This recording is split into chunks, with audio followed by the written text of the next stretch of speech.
এটি অনেক পুরনো দিনের কথা। একটি শহরে হাসান নামে এক মোচি থাকত। সে তার ছোট দোকানে বসে মানুষের জুতো সেলাই ও মেরামত করত। তার কাজ ছিল খুব সূক্ষ্ম এবং মজবুত। যে জুতো সে একবার ঠিক করে দিত তা মাসের পর মাস চলত। হাসানের একটি ছোট ঘর ছিল, যেখানে সে তার স্ত্রী ফাতেমা এবং 2 সন্তানের সাথে থাকত। সকাল থেকে সন্ধ্যা পর্যন্ত হাসান তার দোকানে বসত এবং যা আয় করত তা দিয়েই তার সংসার চলত। কখনো দিনে 1জন বা 2জন গ্রাহক আসত, আবার কখনো বেশি আসত। কিন্তু হাসান কখনো অভিযোগ করত না। সে আল্লাহর শুকর আদায় করত এবং নিজের কাজ করে যেত। একদিন শহরের কাজী সাহেব বাজার দিয়ে যাচ্ছিলেন। তার পায়ে দামি জুতো ছিল, যা কয়েকদিন ধরে ছিঁড়ে গিয়েছিল। কাজী সাহেবের হাঁটতে কষ্ট হচ্ছিল। তিনি তার চাকরকে বললেন যে এখানে আশেপাশে কোনো ভালো মোচি আছে কি, যে আমার জুতো ঠিক করে দিতে পারবে। চাকর এদিক ওদিকে দেখল এবং হাসানের দোকানের দিকে ইশারা করে বলল যে হুজুর, ওখানে একজন মোচি বসে আছে। কাজী সাহেব তার চাকরদের নিয়ে হাসানের দোকানের দিকে এগিয়ে গেলেন। হাসান যখন কাজী সাহেবকে তার দিকে আসতে দেখল, সে সঙ্গে সঙ্গে দাঁড়িয়ে গেল এবং আদবের সাথে সালাম করল। কাজী সাহেব নিচে ঝুঁকে নিজের জুতো খুললেন এবং হাসানের দিকে বাড়িয়ে দিয়ে বললেন যে মোচি, এই জুতো দেখো আর বলো যে এগুলো ঠিক হতে পারবে কিনা। হাসান জুতো জোড়া হাতে নিয়ে খুব মনোযোগ দিয়ে দেখতে লাগল। জুতো খুব দামি চামড়ার ছিল এবং খুব সূক্ষ্মভাবে বানানো হয়েছিল। হাসান দেখল জুতোর তলা কয়েক জায়গায় ছিঁড়ে গেছে এবং সেলাইও খুলে গেছে। হাসান কাজী সাহেবের দিকে তাকালো এবং নম্রভাবে বলল যে হুজুর, এই জুতো ঠিক হয়ে যাবে, কিন্তু এতে ভালো চামড়ার প্রয়োজন হবে এবং কাজটাও কিছুটা সূক্ষ্ম। কাজী সাহেব জিজ্ঞেস করলেন যে কত সময় লাগবে। হাসান জবাব দিল যে হুজুর, 2 দিনের মধ্যে আমি এগুলোকে একেবারে নতুনের মতো করে দেব। কাজী সাহেব এটা শুনে খুশি হলেন এবং বললেন যে ঠিক আছে, 2 দিন পর আমি এগুলো নিতে আসব। কথা বলে কাজী সাহেব তার অন্য জুতো পরে সেখান থেকে চলে গেলেন। হাসান সঙ্গে সঙ্গে বাজারে গিয়ে ভালো চামড়া কিনল এবং নিজের যন্ত্রপাতি পরিষ্কার করল। সে খুব পরিশ্রম ও নিষ্ঠার সাথে সেই জুতোর মেরামত শুরু করল। সে সকাল থেকে সন্ধে পর্যন্ত সেই জুতোর উপর কাজ করতে থাকল। সে তলাগুলোকে নতুন চামড়া দিয়ে জুড়ল এবং সেলাই এত সূক্ষ্মভাবে করল যে জুতো একেবারে নতুনের মতো মনে হতে লাগল। 2 দিন পর জুতো একেবারে তৈরি হয়ে গেল। হাসান সেগুলোকে ভালো করে পালিশ করল এবং পরিষ্কার কাপড়ে জড়িয়ে নিজের দোকানে রেখে দিল। সে কাজী সাহেবের আসার অপেক্ষা করতে লাগল। সন্ধ্যায় কাজী সাহেব তার চাকরদের সাথে আবার হাসানের দোকানে পৌঁছালেন। হাসান সঙ্গে সঙ্গে দাঁড়িয়ে সালাম করল এবং জুতো পরিষ্কার কাপড়ে জড়িয়ে কাজী সাহেবের সামনে রেখে দিল। কাজী সাহেব জুতো জোড়া দেখলেন তো তার চোখ উজ্জ্বল হয়ে উঠল। জুতো একেবারে নতুনের মতো লাগছিল। কাজী সাহেব খুশি হয়ে জুতো পরলেন এবং এদিক ওদিকে হেঁটে দেখলেন। জুতো খুব আরামদায়ক ছিল এবং সেলাই এত মজবুত ছিল যে মনেই হচ্ছিল না যে এগুলো কখনো ছিঁড়ে গিয়েছিল। কাজী সাহেব হাসানের দিকে তাকালেন এবং বললেন যে বাহ মুচি, তুমি তো কামাল করে দিয়েছ। এই জুতো তো একেবারে নতুনের মতো হয়ে গেছে। হাসান লজ্জিত হয়ে হাসল এবং বলল যে শুকরিয়া হুজুর, আপনার মেহেরবানি। তারপর হাসান আদবের সাথে বলল যে হুজুর, মজুরি আর চামড়ার দাম মিলিয়ে মোট 5 দিনার হয়েছে। কাজী সাহেব এটা শুনলেন তো তার মুখে হাসি এলো। তিনি তার পকেটের দিকে হাত বাড়ালেন এবং তারপর থেমে গেলেন। কাজী সাহেব হাসানের দিকে তাকালেন এবং বললেন যে মুচি, আজ আমার কাছে টাকা নেই। কাল আমি আদালতে বসব, তুমি সেখানে চলে এসো, আমি তোমাকে তোমার টাকা দিয়ে দেব। হাসান এটা শুনে কিছুটা চিন্তিত হল, কিন্তু সে কাজী সাহেবকে কিছুই বলল না। সে বলতই বাকি। সামনে শহরের কাজী দাঁড়িয়েছিলেন, যিনি আদালতে ইনসাফ করতেন। হাসান ভাবল যে কাজী সাহেব নিশ্চয়ই মিথ্যে বলবেন না, কাল অবশ্যই টাকা দিয়ে দেবেন। হাসান আদবের সাথে বলল যে জি হুজুর, আপনি যেমনটা বলবেন, আমি কাল আদালতে চলে আসব। কাজী সাহেব এটা শুনে সেখান থেকে চলে গেলেন। হাসান সেদিন তার দোকান বন্ধ করল এবং বাড়ি পৌঁছাল। রাতে সে তার স্ত্রী ফাতেমাকে সারা ঘটনা শোনাল। ফাতেমা বলল যে আল্লাহর শকর যে কাজী সাহেবের মতো সম্মানীয় মানুষ তোমার কাজের প্রশংসা করেছেন, কাল অবশ্যই টাকা পাওয়া যাবে। পরের দিন সকালে হাসান গোসল করে পরিষ্কার কাপড় পরে আদালতের দিকে রওনা হলো। আদালত শহরের মাঝখানে একটি বড় দালানে ছিল। সেখানে প্রতিদিন অনেক মানুষ তাদের ঝগড়ার ফয়সালা করতে আসত। হাসান আদালতের বাইরে পৌঁছালো এবং দরজায় দাঁড়িয়ে থাকা পাহারাদারকে জিজ্ঞেস করল যে আমি কি ভেতরে যেতে পারি। পাহারাদার তাকে উপর নিচ দেখল এবং জিজ্ঞেস করল যে তোমার কি কাজ। হাসান নম্রভাবে জবাব দিল যে আমাকে কাজী সাহেবের সাথে দেখা করতে হবে, তিনি নিজেই ডেকেছেন। পাহারাদার বলল যে এখন আদালতে অনেক ভিড়, তুমি বাইরে অপেক্ষা করো, যখন সুযোগ পাবো আমি তোমাকে ডেকে নেব। হাসান বাইরে বসে গেল এবং অপেক্ষা করতে লাগল। 1 ঘন্টা কেটে গেল, তারপর 2 ঘন্টা কেটে গেল, কিন্তু কেউ তাকে ভেতরে ডাকল না। দুপুর হয়ে গেল এবং রোদ তীব্র হল।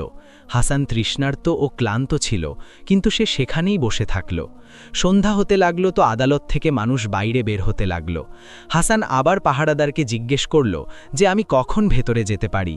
পাহারাদার জবাব দিল যে এখন আদালত বন্ধ হচ্ছে, কাল এসো।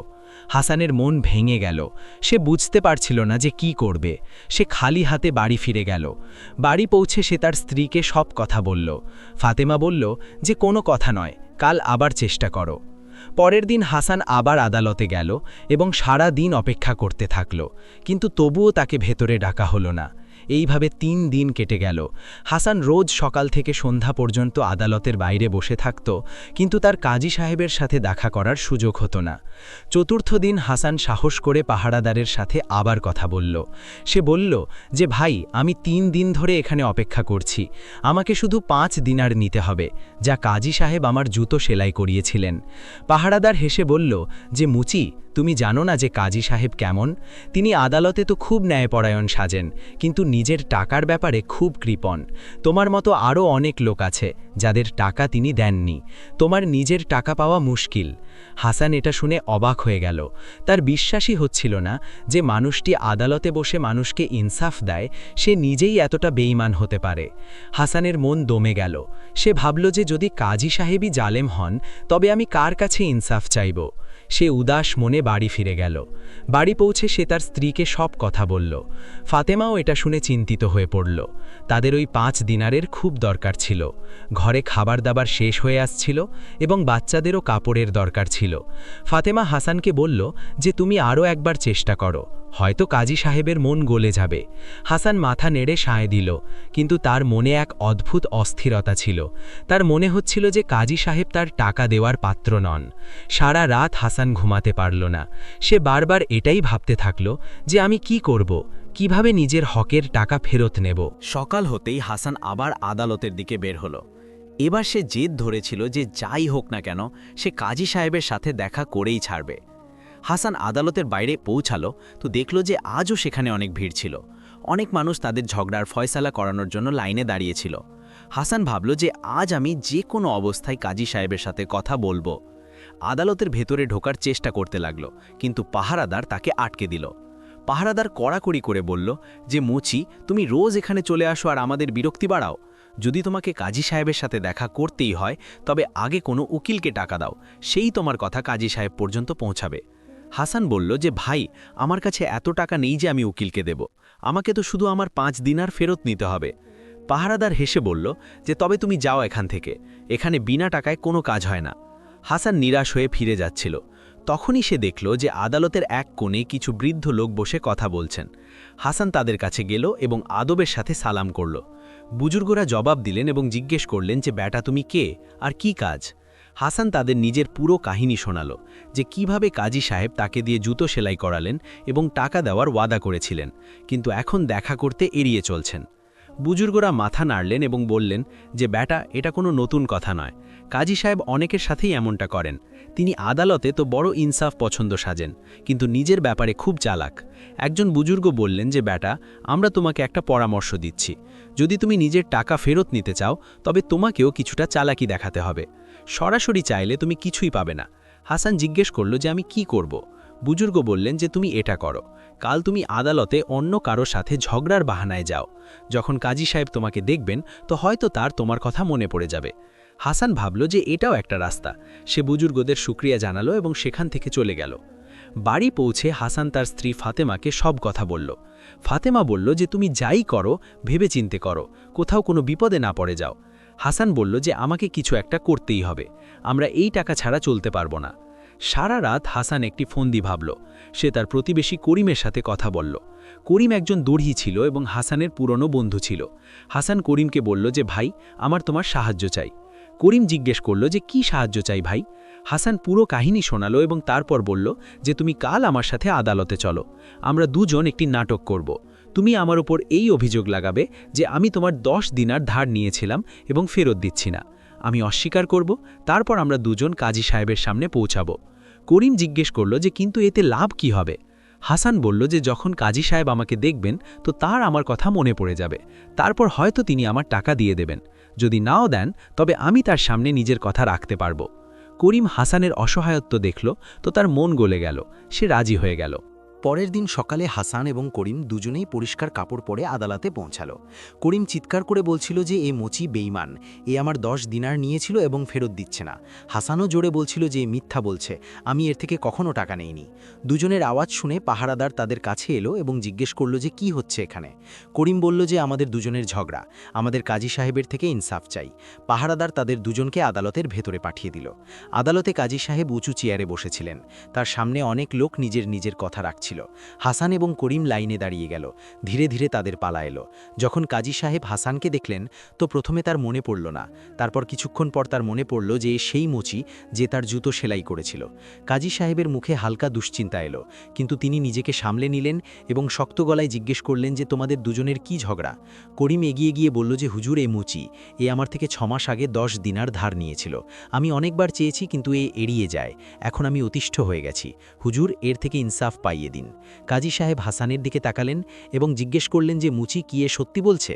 হাসান বলল যে না হুজুর, এ মিথ্যে বলছে, আমি এর থেকে কখনো টাকা নেইনি, যদি এর কাছে কোনো প্রমাণ থাকে তবে দেখাক। কাজী সাহেব করিমকে জিজ্ঞেস করলেন যে তোমার কাছে কোনো সাক্ষী আছে বা কোনো লিখিত কিছু আছে। করিম বলল যে না হুজুর, আমরা দুজন পুরনো বন্ধু, আমি এর ওপর ভরসা করে টাকা দিয়েছিলাম, আমার মনে হয়নি যে এ এমনটা করবে।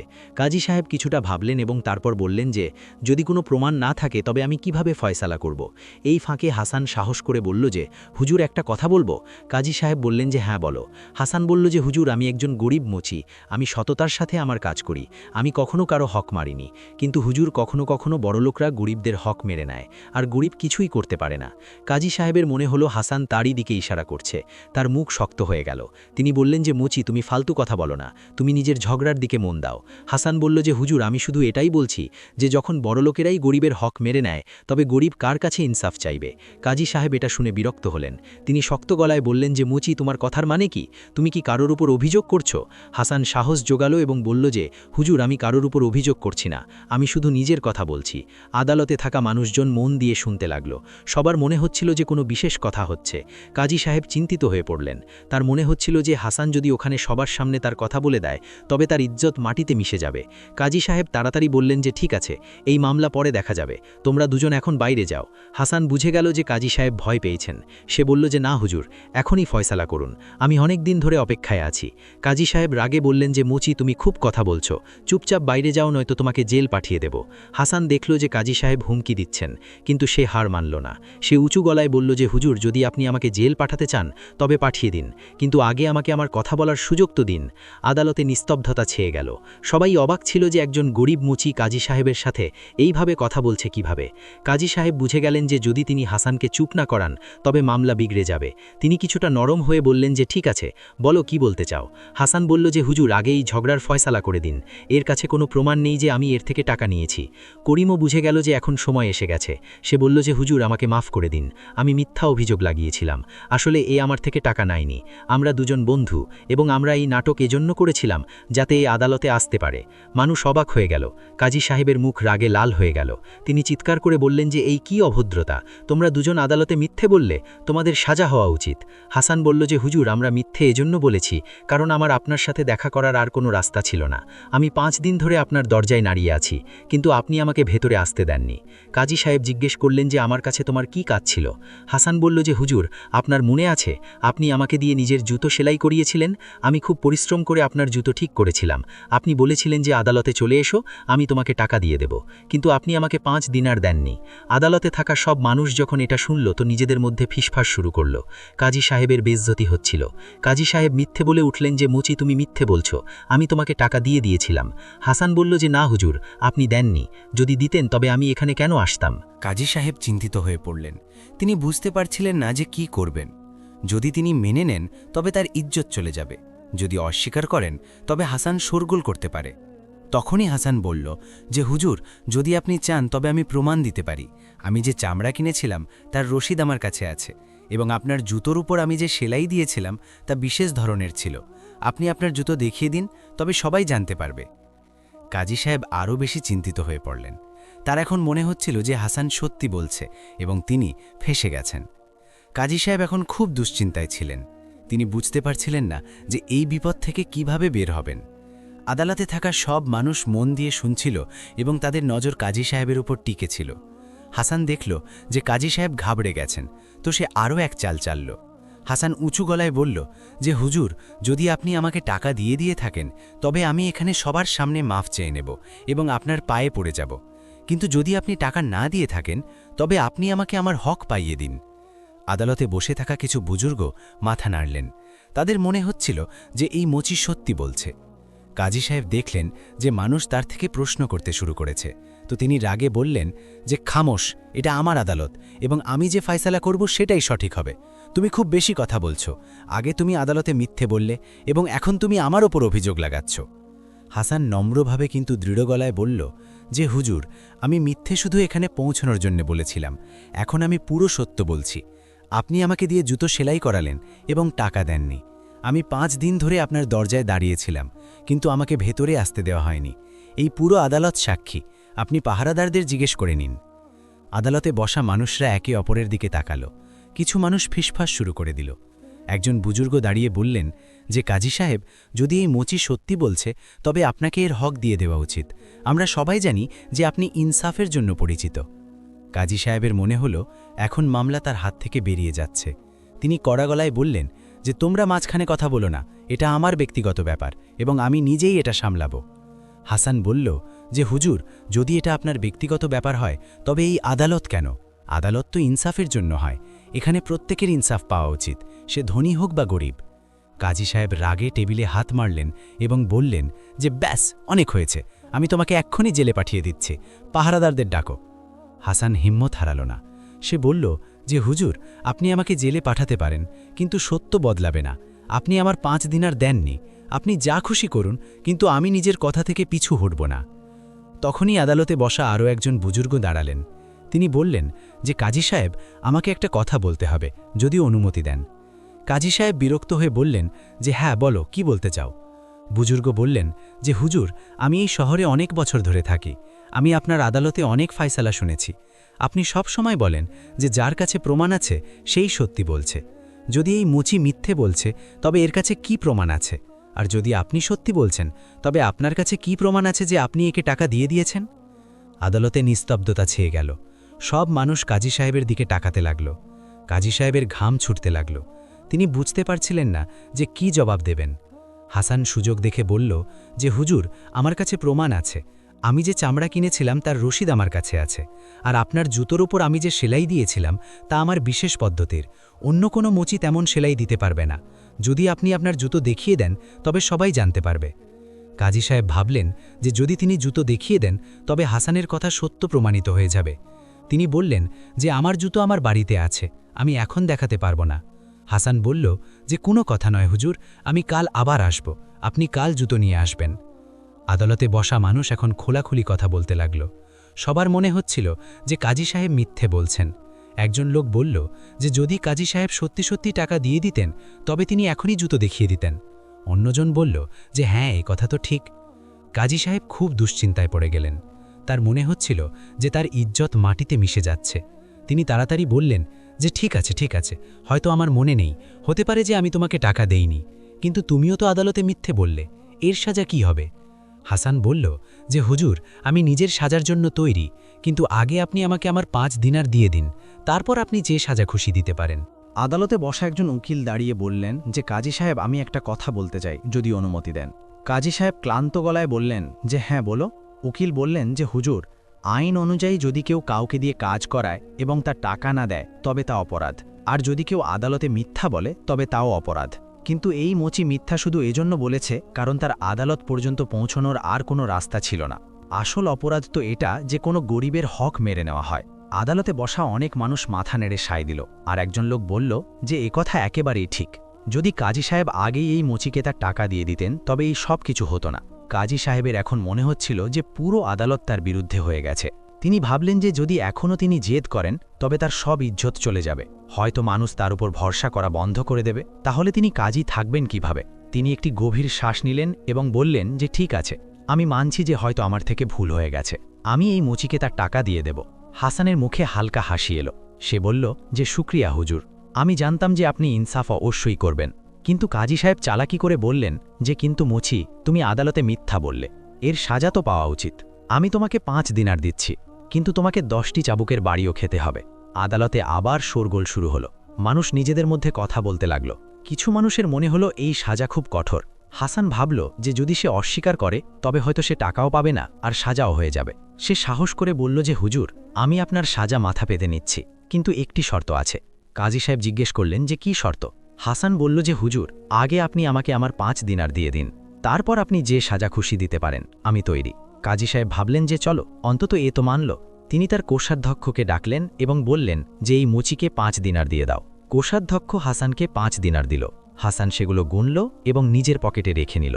তারপর সে কাজী সাহেবের দিকে তাকালো এবং বলল যে শুক্রিয়া হুজুর, এখন আমি আমার হক পেয়ে গেছি, এখন আপনি যে সাজা খুশি দিতে পারেন। কাজী সাহেব বললেন যে পাহারাদাররা, এই মুচিকে 10টি চাবুকের বাড়ি দাও। পাহারাদাররা হাসানের দিকে এগিয়ে গেল। হাসান শান্ত হয়ে দাঁড়িয়ে রইল, তার মুখে কোনো ভয় ছিল না। তখনই আদালতে বসা সেই বুজুর্গ আবার দাঁড়িয়ে বললেন যে কাজী সাহেব, একটু থামুন, আমাকে একটা কথা জিজ্ঞেস করতে হবে। কাজী সাহেব বিরক্ত হয়ে বললেন যে এখন আবার কি? বুজুর্গ বললেন যে হুজুর, আপনি সব সময় বলেন যে আদালতে সবার জন্য একই আইন, ধনী হোক বা গরিব সবাইকে একই সাজা পাওয়া উচিত। কাজী সাহেব বললেন যে হ্যাঁ, এ কথা একেবারেই ঠিক। বুজুর্গ বললেন যে তবে হুজুর, এই মোচি মিথ্যা বলেছে, আর আপনিও তো মিথ্যা বললেন। আপনি বলেছিলেন যে আপনি একে টাকা দিয়ে দিয়েছেন, পরে আপনি মানলেন যে আপনি দেননি, তো এটা কি মিথ্যা নয়? আদালতের সব মানুষ একদম চুপ হয়ে গেল। সবার নজর কাজী সাহেবের উপর টিকে রইল। কাজী সাহেবের মুখ ফ্যাকাশে হয়ে গেল, তিনি কিছুই বলতে পারলেন না। বুজুর্গ এগিয়ে বললেন যে হুজুর, যদি এই মোচিকে 10টি চাবুকের বাড়ি খেতে হয় তবে আপনারও 10টি চাবুকের বাড়ি খাওয়া উচিত, তবেই তো ইনসাফ হবে। আদালতে ধীরে ধীরে হাততালি বাজতে লাগল। মানুষ বুজুর্গের কথায় একমত ছিল। একজন লোক বলল যে হ্যাঁ, এ কথা একেবারেই ঠিক, যদি আইন সবার জন্য এক হয় তবে কাজী সাহেবেরও সাজা হওয়া উচিত। অন্যজন বলল যে হ্যাঁ, ইনসাফ তো এটাই। কাজী সাহেব খুব বিপদে পড়ে গেলেন। তিনি বুঝতে পারছিলেন না যে তিনি কি করবেন। যদি তিনি অস্বীকার করেন তবে মানুষ বলবে যে তিনি মিথ্যাবাদী, আর যদি তিনি মেনে নেন তবে তাকেও চাবুক খেতে হবে। হাসান দেখল যে কাজী সাহেব খুব বিপদে ফেসে গেছেন। তার কিছুটা হাসি পেল, কিন্তু সে নিজেকে সামলে নিল। কাজী সাহেব কাঁপানো গলায় বললেন যে এটা কেমন ইনসাফ? আমি তো কাজী, আমি সাজা কিভাবে পেতে পারি? বুজুর্গ বললেন যে হুজুর, আপনি নিজেই বলেন যে আইনের সামনে সবাই সমান, তবে কাজী হবার কি তফাৎ পড়ে? যদি আপনি ভুল করেছেন তবে আপনারও সাজা হওয়া উচিত। আদালতে আরও জোরে হাততালি বাজতে লাগল। মানুষ চিৎকার করতে লাগলো যে ইনসাফ, ইনসাফ। হাসান সুযোগ দেখে এগিয়ে গিয়ে বলল যে হুজুর, আমি একটা কথা বলতে চাই, যদি অনুমতি দেন। কাজী সাহেব ক্লান্ত গলায় বললেন যে হ্যাঁ বলো। হাসান বলল যে হুজুর, আমি আপনার কাছে মাফ চাইছি যে আমি আদালতে মিথ্যা বলেছি, কিন্তু আমার কাছে আর কোনো রাস্তা ছিল না। আমি একজন গরিব মানুষ এবং আমি জানতাম না যে আপনার সাথে কিভাবে দেখা করব। যদি আপনি আমাকে মাফ করে দেন তবে আমি আপনার এহসান মানব। কাজী সাহেবের মনে হলো হয়তো এই মুচি তাকে বাঁচানোর চেষ্টা করছে। তিনি জিজ্ঞেস করলেন যে তবে তুমি কি চাও? হাসান বলল যে হুজুর, আমি আমার টাকা পেয়ে গেছি, এখন আমি আর কিছু চাই না। যদি আপনি চান তবে আমাকে মাফ করে দিন, আর আমিও আপনাকে মাফ করছি। আদালতে নিস্তব্ধতা ছেয়ে গেল। সব মানুষ অবাক ছিল। একজন গরিব মুচি কাজী সাহেবকে মাফ করার কথা বলছিল। কাজী সাহেবের লজ্জা হলো। তিনি অনুভব করলেন যে তিনি কত বড় ভুল করেছিলেন। তিনি একজন গরিব মানুষের হক মারার চেষ্টা করেছিলেন। তিনি কাজী হয়েও বেইমানি করতে যাচ্ছিলেন। কাজী সাহেব ধীরে ধীরে বললেন যে মুচি, তুমি আমাকে আজ একটি বড় শিক্ষা দিলে। আমি মাফ চাইছি, আমি তোমার সাথে খুব অন্যায় করেছি। হাসান আদবের সাথে বলল যে হুজুর, আমি আপনাকে মাফ করছি, আপনি একজন ভালো কাজী, শুধু কখনো কখনো মানুষের থেকে ভুল হয়ে যায়। কাজী সাহেব বললেন যে না মুচি, আমি জেনে শুনে ভুল করেছি, আমি কৃপণ, এবং আমি ভেবেছিলাম যে তুমি একজন গরিব মানুষ, তো তুমি আমার কি আর করবে, কিন্তু আজ তুমি আমাকে প্রমাণ করে দিলে যে গরিব হওয়া কোনো দুর্বলতা নয়, তোমার কাছে সাহস আছে এবং বুদ্ধি আছে। তারপর কাজী সাহেব কোষাধ্যক্ষকে ডাকলেন এবং বললেন যে এই মুচিকে আরও 10 দিনার দাও, এটা তার কষ্টের ক্ষতিপূরণ। হাসান বলল যে না হুজুর, আমার আর টাকার দরকার নেই, আমার যা পাওয়ার ছিল তা পেয়ে গেছি। কিন্তু কাজী সাহেব জেদ করলেন এবং হাসানকে আরও 10 দিনার পাইয়ে দিলেন। এখন হাসানের কাছে মোট 15 দিনার হয়ে গেল। আদালতে বসা সব মানুষ হাততালি দিল। একজন লোক বলল যে আজ সত্যি ইনসাফ হলো, একজন গরিব মুচি নিজের সাহসে নিজের হক পেল। বুজুর্গ হাসানের কাছে এসে বললেন যে বেটা, তুমি খুব ভালো কাজ করেছ, তুমি প্রমাণ করে দিলে যে যদি সাহস থাকে তবে গরিবও নিজের হক নিতে পারে। হাসান লজ্জিত হয়ে বলল যে এসব আল্লাহর মেহেরবানি, আমি তো শুধু নিজের হক চেয়েছিলাম। করিমও হাসানের কাছে এলো এবং বলল যে ভাই, তুমি কামাল করে দিয়েছ, আমার মনে হয়েছিল তোমার পরিকল্পনা কাজ করবে না, কিন্তু তুমি তো কাজী সাহেবকেই শিক্ষা দিয়ে দিলে। হাসান হাসল এবং বলল যে ভাই, তোমার সাহায্য ছাড়া এটা সম্ভব ছিল না, শুকরিয়া। কাজী সাহেব আদালতে ঘোষণা করলেন যে আজ থেকে আমি ওয়াদা করছি যে আমি কোনো গরিবের হক মারব না, এবং যদি কেউ আমার কাছে ইনসাফ চাইতে আসে তবে আমি তাকে নিশ্চয়ই শুনব, সে ধনী হোক বা গরিব। সব মানুষ আবার হাততালি দিল। হাসান আদবের সাথে কাজী সাহেবকে সালাম করল এবং আদালত থেকে বাইরে বেরিয়ে এলো। হাসান আদালত থেকে বের হলো, তো তার সাথে অনেক লোকও বাইরে এলো। কিছু লোক তার কাছে এলো এবং তার পিঠ চাপড়াতে লাগলো। একজন বুজুর্গ বললেন যে বেটা, আজ তুমি খুব বড় কাজ করেছ, তুমি প্রমাণ করে দিলে যে সত্যের সব সময় জয় হয়। হাসান আদবের সাথে বলল যে চাচাজান, এসব আল্লাহর মেহেরবানি, আমি তো শুধু নিজের হক চেয়েছিলাম, আমি জানতাম না যে এত বড় হাঙ্গামা হয়ে যাবে। আর একজন লোক বলল যে না মুচি সাহেব, তুমি যা করেছ তা খুব বড় সাহসের কাজ ছিল, আজ পর্যন্ত কেউ কাজী সাহেবের সামনে এভাবে কথা বলেনি, তুমি সত্যি সাহসী। হাসান লজ্জিত হয়ে হাসল, তার এখনও বিশ্বাস হচ্ছিল না যে যা কিছু হলো তা সত্যি হলো। সে নিজের পকেটে হাত দিল এবং 15 দিনার গুনল। সে ভাবতে লাগল যে এখন তার স্ত্রী এবং সন্তানরা কত খুশি হবে। করিম হাসানের কাঁধে হাত রাখল এবং বলল যে ভাই, এবার চলো, তোমার স্ত্রী অপেক্ষা করছে নিশ্চয়ই। হাসান মাথা নেড়ে সায় দিল। দুজনে বাজারের ভেতর দিয়ে নিজেদের বাড়ির দিকে হাঁটতে লাগল। রাস্তায় অনেক দোকানদার তাদের দেখে জিজ্ঞেস করতে লাগল যে কি হয়েছিল আদালতে।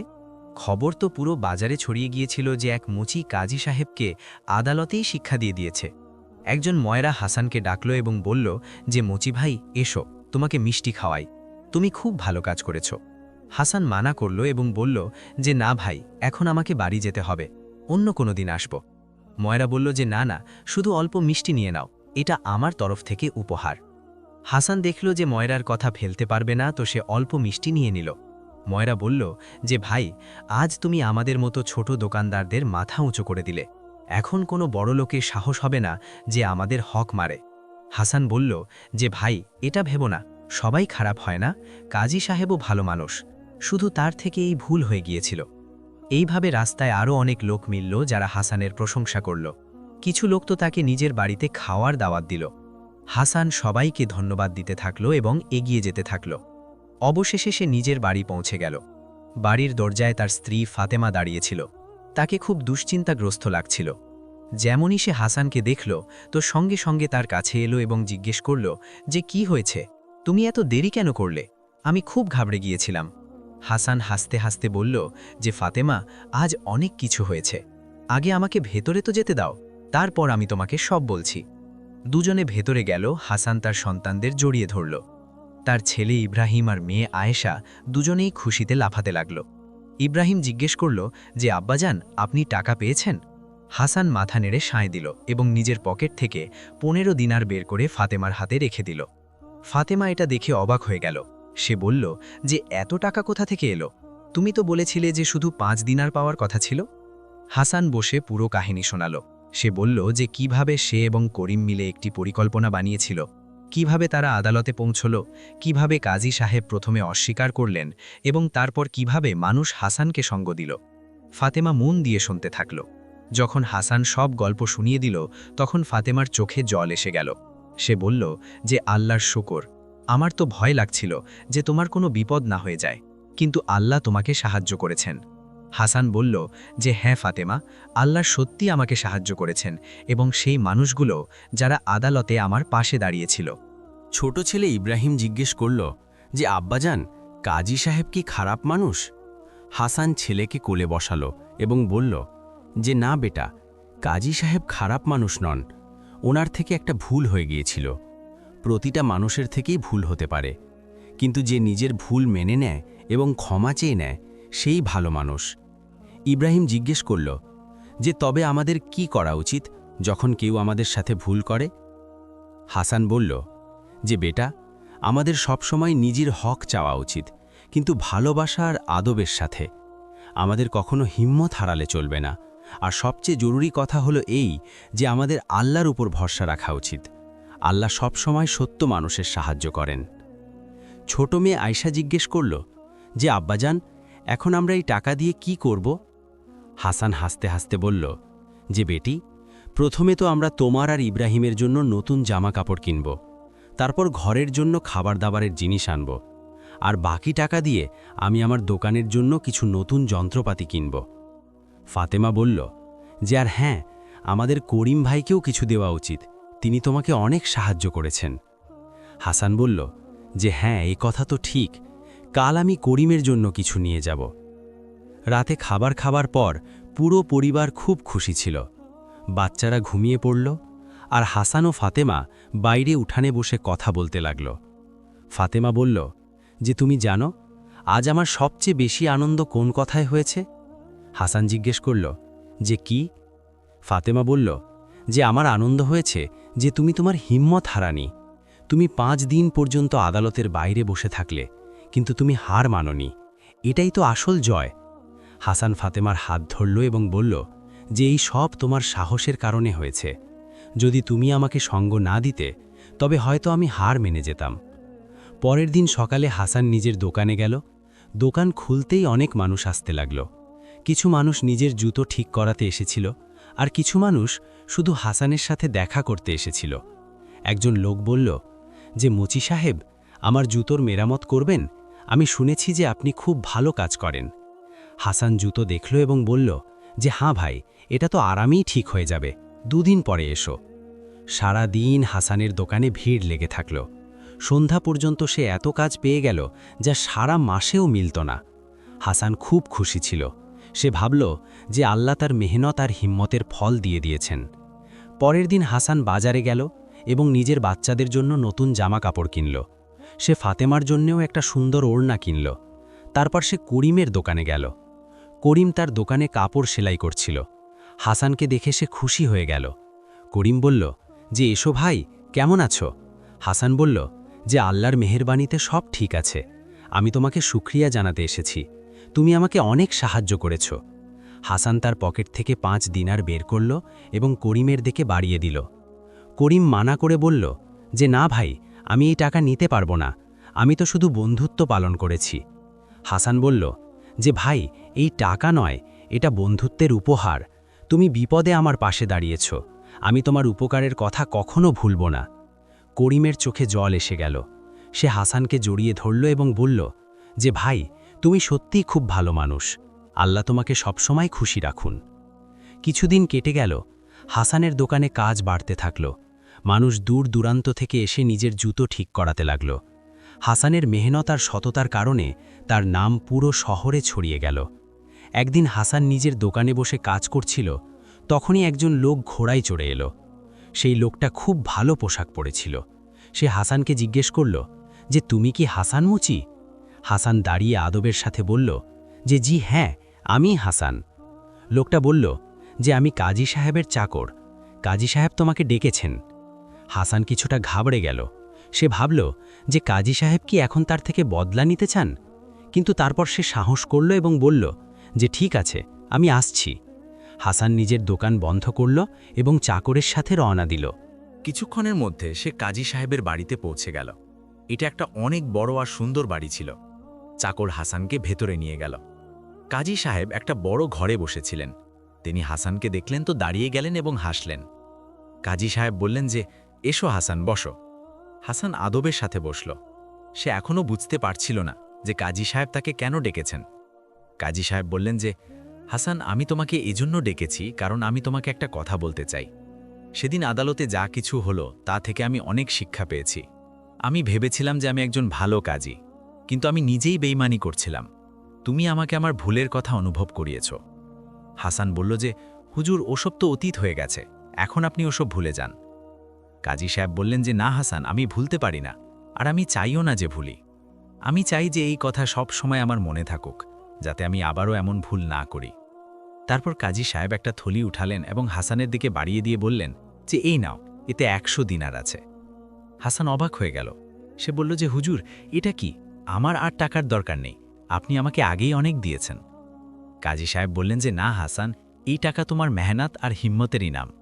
তুমি আমাকে একটা বড় শিক্ষা দিয়েছ, আর আমি চাই যে তুমি এই টাকা দিয়ে তোমার দোকানকে বড় করো।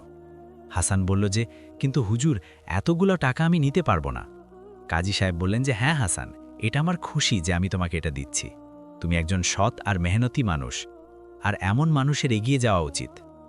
তারপর কাজী সাহেব আরও বললেন যে, আর হ্যাঁ, আরেকটা কথা, আমি ফয়সালা করেছি যে এখন থেকে আমি প্রতি সপ্তাহে একদিন গরিব মানুষের জন্য বিশেষ আদালত বসাবো, যেখানে তারা কোনো উকিল বা টাকা ছাড়াই সরাসরি আমার সাথে দেখা করতে পারবে আর নিজের কথা বলতে পারবে। হাসান এটা শুনে খুব খুশি হলো।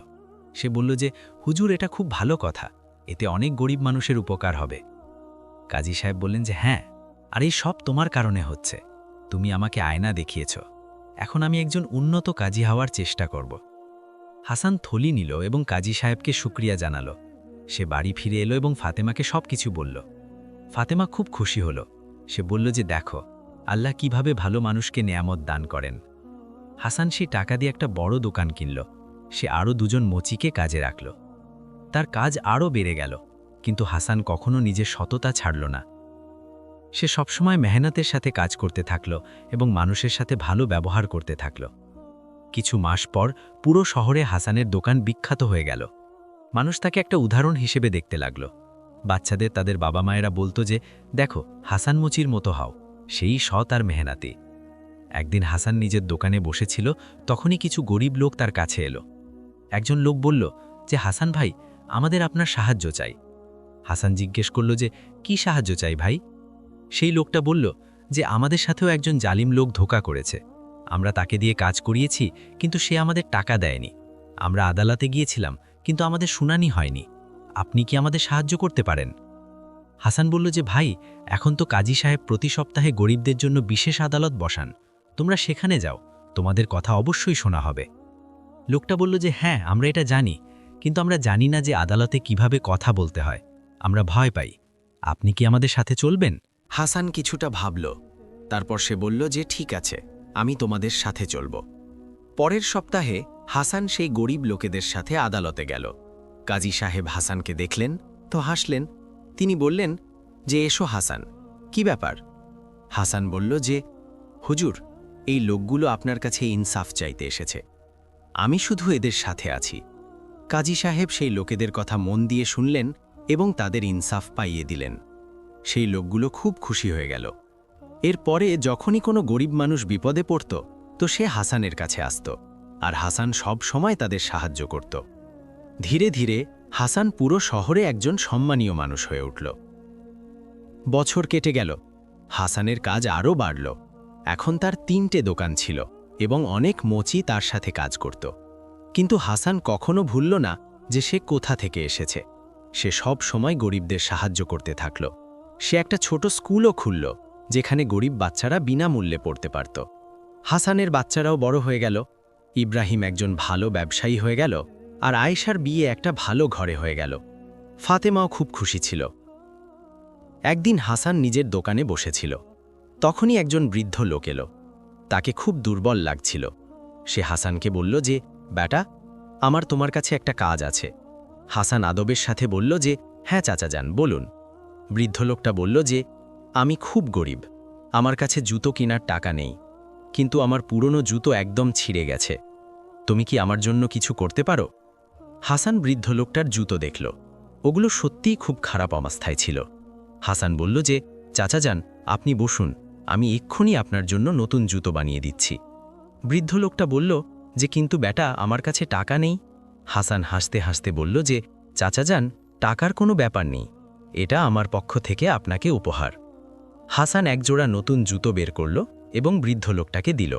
বৃদ্ধ লোকটার চোখে জল এসে গেল। সে হাসানের জন্য দোয়া করল এবং বলল যে, বেটা, আল্লাহ তোমাকে সব সময় খুশি রাখুন, তুমি খুব ভালো মানুষ। সেদিন সন্ধ্যায় যখন হাসান বাড়ি পৌঁছল, তো সে ফাতেমাকে বলল যে, আজ আমি খুব শান্তি পেলাম। ফাতেমা জিজ্ঞেস করল যে, কেন, কি হয়েছে? হাসান পুরো ঘটনা শোনাল। তারপর সে বলল যে, তোমার মনে আছে যখন কাজী সাহেব আমাকে দিয়ে জুতো সেলাই করিয়েছিলেন আর টাকা দেননি? সেই সময় আমি কতটা দুশ্চিন্তায় ছিলাম, কিন্তু আজ আল্লাহ আমাকে এত দিয়েছেন যে আমি কোনো গরিবকে বিনামূল্যে জুতো দিতে পারি। এটাই তো আসল খুশি। ফাতেমা হাসতে হাসতে বলল যে, হ্যাঁ, এটাই তো আসল খুশি। যখন আমরা অন্যদের সাহায্য করি, তখন আল্লাহ আমাদের আরও বেশি দেন। বহু বছর পর যখন হাসান বৃদ্ধ হয়ে গেল, তো একদিন শহরের মানুষ তার সম্মানে একটা সভার আয়োজন করল। সারা শহরের মানুষ জড়ো হল। কাজী সাহেবও এলেন। তিনি হাসানকে জড়িয়ে ধরলেন এবং বললেন যে, হাসান, তুমি আমার জন্য একটা উদাহরণ, তুমি আমাকে সঠিক পথ দেখিয়েছ। শহরের মেয়র দাঁড়িয়ে বললেন যে, হাসান সাহেব, আপনি এই শহরের জন্য একজন রোল মডেল। আপনি প্রমাণ করেছেন যে সততা আর মেহনত দিয়ে মানুষ কোথা থেকে কোথায় পৌঁছতে পারে। আজ আমরা আপনাকে এই শহরের সবচেয়ে সম্মানীয় নাগরিকের খেতাব দিতে চাই। সমস্ত মানুষ হাততালি দিল। হাসানের চোখে খুশির জল এসে গেল। সে আদবের সাথে দাঁড়িয়ে বলল যে, ভাই ও বোনেরা, আমি একজন সাধারণ মোচি। আমি কোনো বড় কাজ করিনি, আমি শুধু নিজের হক চেয়েছিলাম, আর আল্লাহ আমাকে সাহায্য করেছেন। যদি আমার জীবন থেকে কারো কিছু শেখার থাকে, তবে এটাই শিখুন যে কখনো হিম্মত হারাবেন না। চাই আপনি যত বড় বিপদেই থাকুন, নিজের হকের জন্য লড়াই করুন, কিন্তু আদব আর সম্মানের সাথে। আর যখন আপনি সফল হয়ে যাবেন, তখন অন্যদেরও সাহায্য করুন। একজন জোয়ান ছেলে দাঁড়িয়ে বলল যে, হাসান চাচা, আমি আপনাকে একটা প্রশ্ন করতে চাই। যখন আপনি আদালতের বাইরে 5 দিন পর্যন্ত বসেছিলেন আর কেউ আপনাকে ভেতরে যেতে দিচ্ছিল না, তখন কি আপনি কখনো ভেবেছিলেন যে হার মেনে নেবেন? হাসান হাসতে হাসতে জবাব দিল যে, বেটা, সত্যি বলতে কি, হ্যাঁ, অনেকবার আমার মনে এই খেয়াল এসেছে যে ছেড়ে দিই, কিন্তু তারপর আমি আমার বাচ্চাদের কথা ভেবেছি। আমি ভেবেছি যে যদি আমি আজ হার মেনে নিই, তবে কাল আমার বাচ্চারা কি শিখবে? তাদের মনে হবে যে গরিবের কোনো হক হয় না। আমি চাইনি যে তারা এমনটা ভাবুক, এই জন্য আমি হিম্মত হারাইনি। একজন বৃদ্ধা মহিলা বলল যে, হাসান বেটা, তুমি যা করেছ তা শুধু নিজের জন্য করনি, তুমি আমাদের সব গরিবদের জন্য করেছ। তুমি আমাদের দেখিয়েছ যে আমরাও আমাদের হক চাইতে পারি। আজকের তারিখে এই শহরে গরিবদের সাথে অনেক সম্মানের সাথে ব্যবহার করা হয়, এই সব তোমার কারণে। হাসান হাত জোর করে বলল যে, না কাকিমা, এই সব আল্লাহর মেহেরবানি আর আপনাদের সবার সহযোগিতা। যদি সেদিন আদালতে মানুষ আমাকে সঙ্গ না দিত, তবে হয়তো আমি কিছুই করতে পারতাম না। করিমও সেখানে উপস্থিত ছিল। সে দাঁড়িয়ে বলল যে, বন্ধুরা, আমি হাসানের ছোটবেলার বন্ধু। আমি সাক্ষ্য দিচ্ছি যে হাসান সব সময় থেকেই একজন সৎ আর নেকদিল মানুষ ছিল। যখন সে আমাকে আদালতে তার সঙ্গ দিতে বলল, তো আমি ভয় পেয়ে গিয়েছিলাম, কিন্তু হাসানের হিম্মত দেখে আমিও হিম্মত করলাম, আর আজ আমি খুশি যে আমি তার সঙ্গ দিয়েছি। কাজী সাহেব আবার দাঁড়িয়ে বললেন যে, বন্ধুরা, আজ আমি এখানে অনেক লজ্জার সাথে দাঁড়িয়ে আছি, কিন্তু সাথে সাথে অনেক খুশির সাথেও। লজ্জা এই জন্য যে আমি হাসানের সাথে অনেক অন্যায় করেছিলাম, আর খুশি এই জন্য যে হাসান আমাকে আমার ভুলের কথা অনুভব করিয়েছিল। সেই দিনের পর থেকে আমি নিজেকে বদলানোর চেষ্টা করেছি। আমি একটা বিশেষ আদালত শুরু করেছি, যেখানে গরিব মানুষ বিনা কোনো বাধায় নিজের কথা রাখতে পারে, আর এই সব হাসানের কারণে হয়েছে। তারপর কাজী সাহেব আরও বললেন যে, হাসান আমাকে শিখিয়েছে যে শক্তি আর পদের থেকে বড় জিনিস হলো সততা আর ইনসানিয়াত। আজ আমি হাসানকে ধন্যবাদ জানাই যে সে আমাকে একজন ভালো মানুষ বানিয়েছে। সভায় উপস্থিত সমস্ত মানুষ দাঁড়িয়ে হাততালি দিল। হাসানকে একটা সুন্দর শাল পরানো হলো এবং তাকে একটা মানপত্র দেওয়া হলো। সেই মানপত্রে লেখা ছিল যে হাসান মুচি নিজের হিম্মত আর সততা দিয়ে এই শহরকে একটা উদাহরণ দিয়েছে, তাকে সব সময় মনে রাখা হবে। সভার পর যখন হাসান বাড়ি পৌঁছল, তখন তার পুরো পরিবার তার অপেক্ষা করছিল। ইব্রাহিম তার আব্বাকে জড়িয়ে ধরল এবং বলল যে আব্বাজান, আজ আমার আপনার উপর খুব গর্ব হচ্ছে। আপনি আমাদের শিখিয়েছেন যে জীবনে হিম্মত আর সততা সবচেয়ে জরুরি। আয়েশাও তার বাচ্চাদের সাথে এসেছিল। সে তার আব্বাকে বলল যে আব্বাজান, আমি আমার বাচ্চাদের আপনার গল্প শোনাই। ওদের জানা উচিত যে ওদের নানা কত সাহসী ছিলেন। ফাতেমা হাসানের হাত ধরল এবং বলল যে তুমি জানো, যখন তুমি প্রথমবার আদালত থেকে খালি হাতে ফিরেছিলে তো আমি খুব ভয় পেয়ে গিয়েছিলাম। আমার মনে হয়েছিল যে আমরা আমাদের হক কখনো পাবো না, কিন্তু তুমি হার মানোনি, তুমি আমাকেও হিম্মত দিয়েছিলে। আর আজ দেখো আমরা কোথায় আছি। এই সব তোমার মেহনত আর আল্লাহর রহমতের ফল। হাসান সবাইকে জড়িয়ে ধরল এবং বলল যে এই সব শুধু আমার কারণে হয়নি, তোমরা সবাই আমাকে সঙ্গ দিয়েছ। ফাতেমা আমাকে হিম্মত দিয়েছে, কুরিম আমাকে সাহায্য করেছে, আদালতের মানুষ আমাকে সঙ্গ দিয়েছে, আর সবচেয়ে বড় কথা, আল্লাহ আমাকে সাহায্য করেছেন। আমি তো শুধু একটা মাধ্যম ছিলাম। সেই রাতে খাবারের টেবিলে পুরো পরিবার জড়ো হলো। হাসানের নাতি নাতনিরাও ছিল। ছোট নাতি জিজ্ঞেস করল যে দাদাজান, আপনার সবচেয়ে বেশি আনন্দ কখন হয়েছিল? যখন আপনি টাকা পেয়েছিলেন, না যখন আপনার দোকান বড় হয়ে গেল? হাসান ভাবল আর তারপর হেসে জবাব দিল যে বেটা, আমার সবচেয়ে বেশি আনন্দ তখন হয়েছিল যখন আমি সেই বৃদ্ধ লোকটাকে বিনামূল্যে জুতো দিয়েছিলাম। সেদিন আমার মনে হয়েছিল যে আমি জীবনে কিছু হাসিল করেছি। টাকা আর দোকান তো আসে যায়, কিন্তু কারো সাহায্য করার আনন্দ সব সময় মনে থাকে। ইব্রাহিম বলল যে আব্বাজান, আমি আমার কাজে এটাই করার চেষ্টা করি। যখনই কোনো গরিব আমার কাছে সাহায্য চাইতে আসে, তখন আমি তার সাহায্য অবশ্যই করি। আপনি আমাদের এটাই শিখিয়েছেন। হাসানের চোখে খুশির জল এসে গেল। সে বলল যে বেটা, এটাই তো আমি চেয়েছিলাম। যদি আমার ছেলে আর নাতি নাতনিরা ভালো মানুষ হয়, তবে এটাই আমার সবচেয়ে বড় সাফল্য। আরও কিছু বছর কেটে গেল। হাসানের বয়স এখন অনেক বেশি হয়ে গিয়েছিল। সে এখন বেশি কাজ করতে পারত না, কিন্তু তবুও সে রোজ নিজের দোকানে যেত আর বসত। মানুষ তার সাথে দেখা করতে আসত আর তার থেকে পরামর্শ নিত। একদিন একজন জোয়ান ছেলে তার কাছে এলো। তাকে খুব চিন্তিত লাগছিল।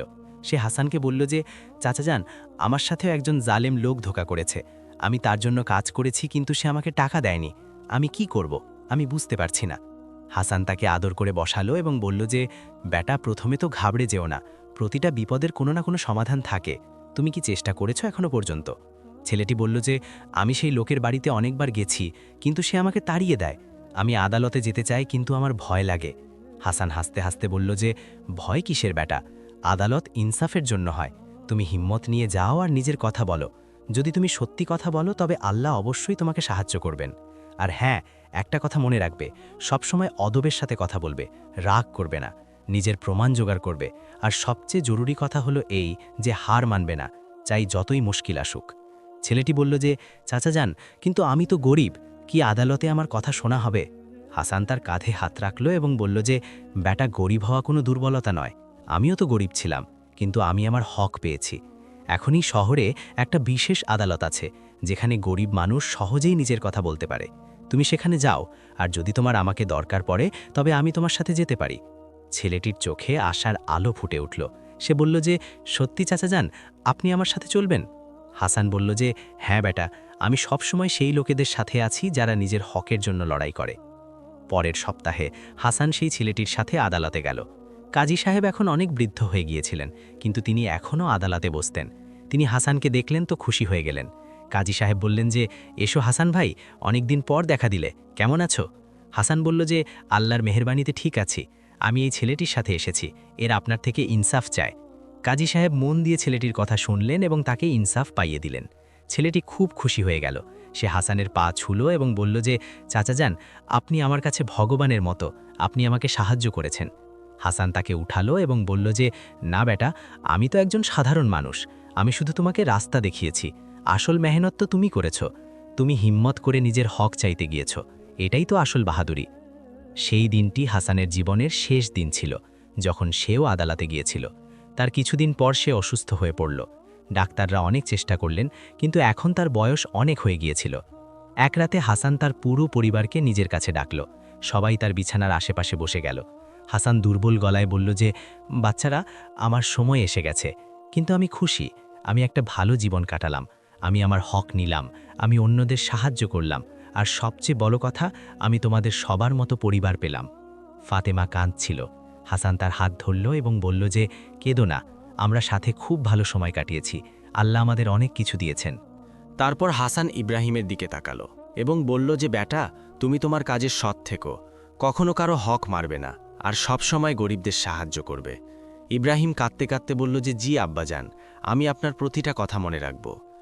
হাসান আয়েশাকে দেখল এবং বলল যে বেটি, তুমি তোমার বাচ্চাদের ভালো শিক্ষা দিও, ওদের হিম্মত আর সততা শিখিও। আয়েশা বলল যে জি আব্বাজান, আমি আমার বাচ্চাদের আপনার গল্প অবশ্যই শোনাব। তারপর হাসান তার নাতি নাতনিদের দেখল, ওদের আদর করে ডাকল আর বলল যে বাচ্চারা, মনে রেখো যে জীবনে তোমাদের অনেক মুশকিল আসবে, কিন্তু কখনো হিম্মত হারাবে না। সবসময় নিজের হকের জন্য লড়াই করবে, কিন্তু আদব আর সম্মানের সাথে। আর যখন তোমরা সফল হয়ে যাবে তখন অন্যদেরও সাহায্য করবে। ছোট নাতি জিজ্ঞেস করল যে দালাজান, যদি আমরা ভয় পেয়ে যাই তবে কি করব? হাসান হাসতে হাসতে বলল যে বেটা, ভয় পাওয়া কোনো খারাপ কথা নয়। প্রতিটা মানুষ ভয় পায়, কিন্তু সাহসী সেই যে ভয়ের পরেও এগিয়ে যায়। যখন আমি প্রথমবার আদালতে গিয়েছিলাম তখন আমিও খুব ভয় পাচ্ছিলাম, কিন্তু আমি ভাবলাম যে যদি আমি না লড়ি তবে কে লড়বে? আর তারপর আমি হিম্মত করলাম, আর দেখো আল্লাহ আমাকে সাহায্য করেছেন। সেই রাতে হাসান শেষ নিঃশ্বাস ত্যাগ করল। তার মুখে একটা শান্ত হাসি ছিল। সে একটা ভালো জীবন কাটিয়েছিল এবং নিজের পেছনে অনেক কিছু ছেড়ে গিয়েছিল। পরের দিন পুরো শহর হাসানের জানাজায় জড়ো হলো। হাজার হাজার মানুষ এলো, আমির গরিব সব। কাজী সাহেবও এলেন। তিনি কাঁদতে কাঁদতে বললেন যে আজ একজন মহান মানুষ চলে গেল। হাসান আমাকে আর এই পুরো শহরকে অনেক কিছু শিখিয়েছে। শহরের মেয়র বললেন যে হাসান সাহেবের স্মরণে আমরা একটা মূর্তি বানাবো, যা শহরের মাঝখানে লাগবে, যাতে আগামী প্রজন্ম তাকে মনে রাখে। কিছু মাস পর হাসানের মূর্তি লাগানো হলো। সেই মূর্তির নিচে একটা ফলক লাগানো ছিল, যাতে লেখা ছিল হাসান মোচি, একজন সাধারণ মানুষ যিনি অসাধারণ হিম্মত দেখিয়েছিলেন। তিনি আমাদের শিখিয়েছেন যে প্রতিটা মানুষের নিজের হকের জন্য লড়াই করা উচিত। সততা আর মেহনত দিয়ে যে কোনো লক্ষ্য পূরণ করা যেতে পারে। আজও যখন কোনো গরিব বা অসহায় মানুষ সেই মূর্তির সামনে দিয়ে যায়, তখন সে দাঁড়িয়ে হাসানকে মনে করে আর নিজের মনে হিম্মত পায় যে সেও নিজের হকের জন্য লড়াই করতে পারে। হাসানের গল্প প্রজন্ম থেকে প্রজন্মে শোনানো হতে থাকল। মায়েরা নিজের বাচ্চাদের শোনাত, দাদা দাদিরা নিজের নাতি নাতনিদের শোনাত, আর যেই এই গল্প শুনত সেই এই শিক্ষা পেত যে সত্যের সাথে দাঁড়িয়ে আছে তার সাথে খোদা দাঁড়িয়ে আছেন। গরিব হওয়া কোনো দুর্বলতা নয়, আসল দুর্বলতা হলো নিজের হকের জন্য লড়াই না করা। হিম্মত রাখো, সৎ থাকো আর মেহনত করো, আল্লাহ অবশ্যই তোমাকে সাহায্য করবেন।